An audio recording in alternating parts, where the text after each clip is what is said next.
Hello, PC here again, and we're heading into week 4. And this week we're going to take a look at marketing channels, or what we'll also call distribution or the place part of the marketing mix. So I'm glad you're joining, and I'm going to give some really important information in this. So please be sure to watch all the way through. All right, so to just to recap what marketing channels are, as I mentioned, it is the place in the marketing mix. And these are channels or distribution options through which your company sells your products and services. And the thing is that you have to remember is marketing channels are the options you provide to your customers to purchase the product or service that you're offering, okay? A lot of times students confuse this with advertising, and we're not to the promotional part yet. We're in the place part. So this is almost a physical type of thing where, as I mentioned, you provide different options through which your customers can make the actual physical purchase. Okay, and how you choose to get that product from the manufacturer into the customer hands is also plays a big role in this for multiple reasons, and we're going to see that here in a minute. Three primary elements that you have to take into consideration is how many intermediaries are involved with this entire chain, this distribution chain. You start with the manufacturer and you end up to the customer. And the more intermediaries that you have in the middle there, it affects how much money the manufacturer will make. But it also affects how many potential customers you can sell to. If you've read the textbook and you do a direct channel, that's where you, as the manufacturer, sell directly to the customer. That's great because you're going to make a higher profit, but you may not be able to reach as many customers. If you use an indirect channel and you include intermediaries such as other retail stores or a wholesaler that actually goes in between you and those other retail stores, well, they all get a cut of the money. So that means as a manufacturer, you're going to make a little less because you have to take that into account. However, the more the more other retailers that you sell through, you can reach more potential customers. Sales support is commonly used when there's a complicated product and which creates a greater need for salespeople. You see this a lot with the purchase of equipment, even office equipment like copier machines and things like that. Car dealerships, people need to be educated on different types of vehicles and things like that. And the third element that you really have to focus on is the consumer, as always. Where and how do they like to shop for the products like yours? That's why focusing on the segment assignment that you did, if you saw that your customers were tech savvy and they were online a lot, that could be telling you that an online store would work. If they use their mobile devices a lot, perhaps an app would work. But if you found that those segments were not involved so much on the internet and they didn't use laptops that much, then you're probably looking at what we call a brick and mortar store, which is your physical location. So you kind of got to focus on the customer and identify those shopping behaviors so that you can better meet their needs. Some of the available channels, I've already talked about a few of these. Retail, which are in-store locations, and we call these, as I said, brick and mortar stores. You can do direct marketing, which is door-to-door sales. We don't see a lot of that anymore. You have direct mail, where you can, you have the subscription option available a lot anymore. You probably get flyers in the mail that give you a phone number or maybe a website to go to make a purchase, something like that. Catalogs, you will see where you can, you'll get the physical catalog, and again, it might give you a phone number or a website where you can go to make that actual purchase. You could use a wholesaler, which, if you read your textbook, they deal with primarily consumer goods that are um, smaller, such as like toothpaste and things like that, that go to a lot of different places. E-commerce, that's an online store. It could be working with Amazon or eBay or something like that. And in m-commerce, that's where we're working with maybe an app or something like that through smartphones and tablets. So you have a lot of options here to consider for your product and for the assignment that you have, both of the assignments that you have for this week. But before we go into the assignment, let's take a look at McDonald's. All right, and let's think about getting a Big Mac and fries and a large sweet tea. Always my favorite. So McDonald's offers three different ways, three different marketing channels for you to get that purchase, to make that purchase, to get that product.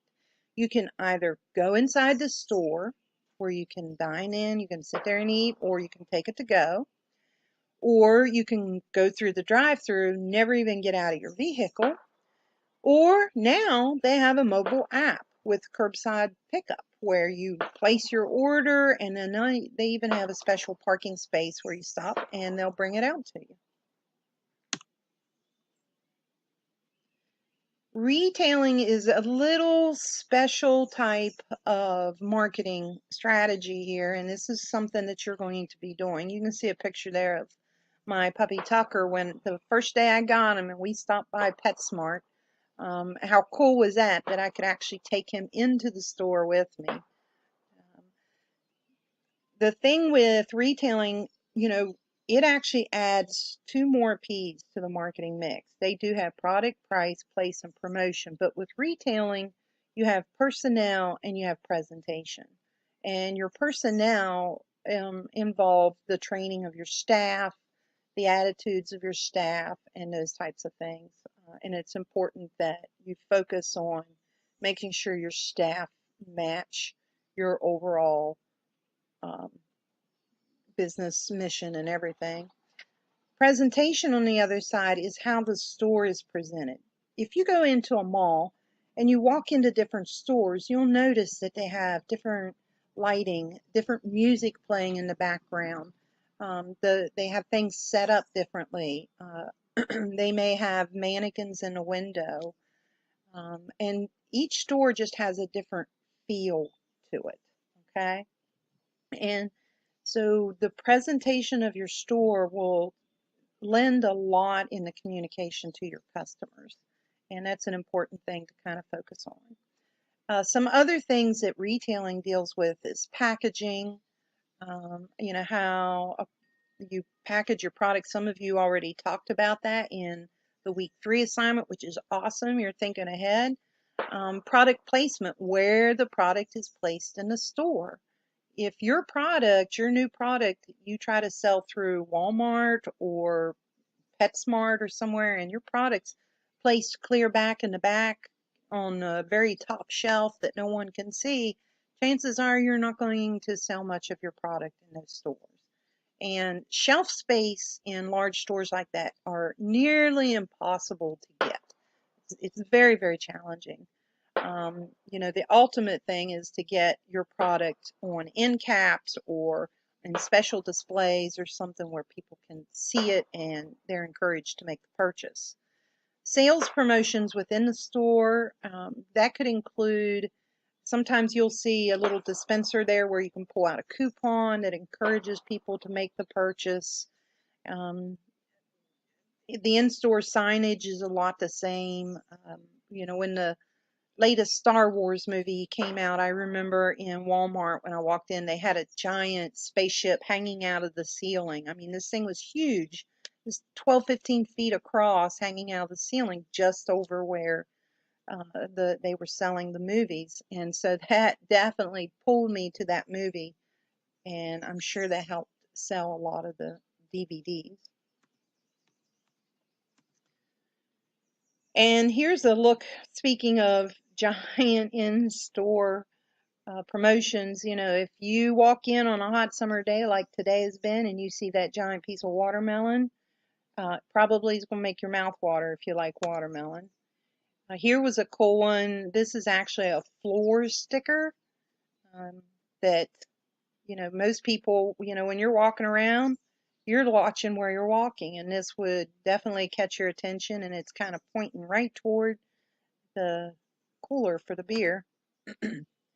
And you've probably seen where Coke and Pepsi create a lot of different displays with their products, and they always look really cool, especially at holidays, Christmas, and you know, 4th of July and things like that. They do something really cool too. All right, so here's what we've got going on this week. First of all, please do read the Module 4 overview and the glossary terms to get familiar with what we're going to focus on this week, and that you understand distribution. And Chapter 10 will also carry you through that as well. Do watch the video on the pet supply shop channels to give you a little bit of an idea of what you know, is entailed with the marketing channels for the pet supply shop. And then now here is the trigger that I really want you to pay close attention to, is these last couple things. You will be writing a discussion post this week on a recent purchase. And you're going to talk about the in-store promotions and things like that, and what encouraged you to make the actual purchase and things like that. So be sure to read the directions on it. Remember, just your initial discussion post is due by Thursday at midnight. Replies to the initial post of at least 2 classmates is due by Sunday night. And I do encourage you to, you know, go crazy and respond to 3, 4, 5 of your classmates. And here's the real kicker. This week you're going to be creating a PowerPoint, and you're going to be discussing the different marketing channels available for the product in your discussion post. Okay, so remember this, and a lot of students mess this up and they have to do the assignment all over again. This PowerPoint is not talking about the pet supply, the pet food that you're working on. We're kind of going off track a little bit. You're using the product from your discussion posts, and you're looking at the marketing channels. You're not looking at advertising and stuff like that. You want to find 3 different ways that you can purchase that particular product. Now, if you've done the in-store assessment, right there you know that using a brick and mortar retail shop that's one. All right, so then you're going to have to go do a little bit of research on that product and find 2 other ways that you can actually purchase that product, 2 other marketing channels that that company uses for you to purchase that product, just like the McDonald's example. I know I can go in the store, in the restaurant, and make the purchase, but I can also go through the drive-through and make the purchase, and I can also make the purchase on their app. Okay, so think physical on this one, how you can actually make the purchase. And if you have any questions at all, please don't hesitate to get back with me. I'll try to share some additional information, you know, on marketing channels and distribution and things like that. And if you have issues with using PowerPoint, if it's been a while for you or something, I'll upload 1 or 2 videos, just short tutorials to help you with that. All right, so good luck. And again, if you need any help at all, please don't hesitate to contact me. Have a great week, and happy Memorial Day this weekend.